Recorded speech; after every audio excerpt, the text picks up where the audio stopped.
Guys, welcome back to my daily vlog. അപ്പൊ വരൂ, നമുക്ക് എന്തൊക്കെയാണ് ഇന്നത്തെ പരിപാടികളൊന്ന് കണ്ടു നോക്കിയാലോ. വീഡിയോ വന്നിട്ടുണ്ട്, നമ്മൾ അൺബോക്സിങ് ചെയ്യാം. Okay, come on. ഈ ഫോക്കസ് ഇത് പക്ഷെ തുറപ്പിക്കുന്ന ടാസ്ക് ആണ്. സാജി കമോൺ. ഞാനൊരു ചെറിയ സാധനം ഓർഡർ ചെയ്തിട്ടുണ്ടായിരുന്നു, അതിന്റെ അൺബോക്സിംഗ് ആണ്. സോ വല്ലാത്ത ഭയങ്കരമായിട്ടുള്ള പാക്കിംഗ് ആണ്, സമ്മതിച്ചേ പറ്റൂ. അതുകൊണ്ട് തന്നെ ഒരു പോറലും ഇല്ലാണ്ട് എന്റെ സാധനം ഇവിടെ എത്തി എന്നുള്ളതാണ് ഇതിന്റെ ഒരു പോസിറ്റീവ് ഭാഗം. ആ ഒരു പെട്ടി പൊട്ടിച്ചതിന് ശേഷം ഞാൻ വിചാരിച്ചു കയ്യിൽ കിട്ടിയെന്ന്, പക്ഷെ ദാണ്ട വീണ്ടും കുറെ പാക്കിംഗ്. ആദ്യമായിട്ടായിരിക്കും ഞാനൊരു അൺബോക്സിംഗ് വീഡിയോ എടുക്കുന്നത്, ബട്ട് ഇത്ര ലാഗ് ആവുമെന്ന് ഞാൻ വിചാരിച്ചില്ല. ലാഗ് നമുക്കൊരു പ്രശ്നമല്ല, പക്ഷെ നമ്മുടെ പ്രോഡക്റ്റ് സീന് പ്രോഡക്റ്റ് ആയിരുന്നു, എനിക്ക് നല്ലോണം ഇഷ്ടപ്പെട്ടായിരുന്നു കേട്ടോ. വാച്ചായിട്ട് കുറച്ച് ഷോ കാണിക്കാന്ന് വിചാരിച്ചപ്പോ സാജ് അതിന് സമ്മതിക്കുന്നില്ല ഗൈസ്.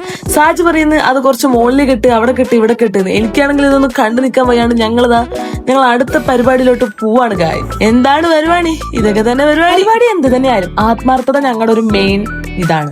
ഏതാണ് എന്തൊക്കെയാണ്? ഒരുപാട് കാലങ്ങൾക്ക് ശേഷമാണ് ഇങ്ങനെ ഒരു ഓപ്പർച്യൂണിറ്റി ഞങ്ങൾക്ക് കിട്ടിയത്. ഞങ്ങൾ 3 പേരുമാണ്, ഫസ്റ്റ്, സെക്കൻഡ്, തേർഡ്. അങ്ങനെ നമ്മൾ അതീവ സന്തോഷത്തോടെ തിരിച്ചു പോവാണ്. കാട്ടിലും മേട്ടിലും മേഞ്ഞു നടക്കുക, ചെറി പറിക്കുക, ഇങ്ങനത്തെ കുറച്ച് വൃത്തിയായിട്ട സ്വഭാവങ്ങളും ഞങ്ങൾക്കുണ്ട്. വലിയ ശരീരവും ചെറിയ മനസ്സുള്ള ഞങ്ങൾ.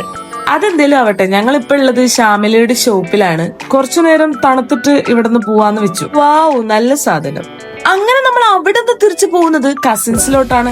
നമ്മൾ കുറെ ഫ്രണ്ട്സ് ഒക്കെ ആയിട്ട് ഫുഡ് അടിക്കാൻ വേണ്ടി വന്നതാണ്. അപ്പൊ ഇന്നത്തെ കത്തുള്ളൂ. അടുത്തൊരു പുതിയ പടം കാണുന്നവർക്ക് ബൈ ഗൈസ്.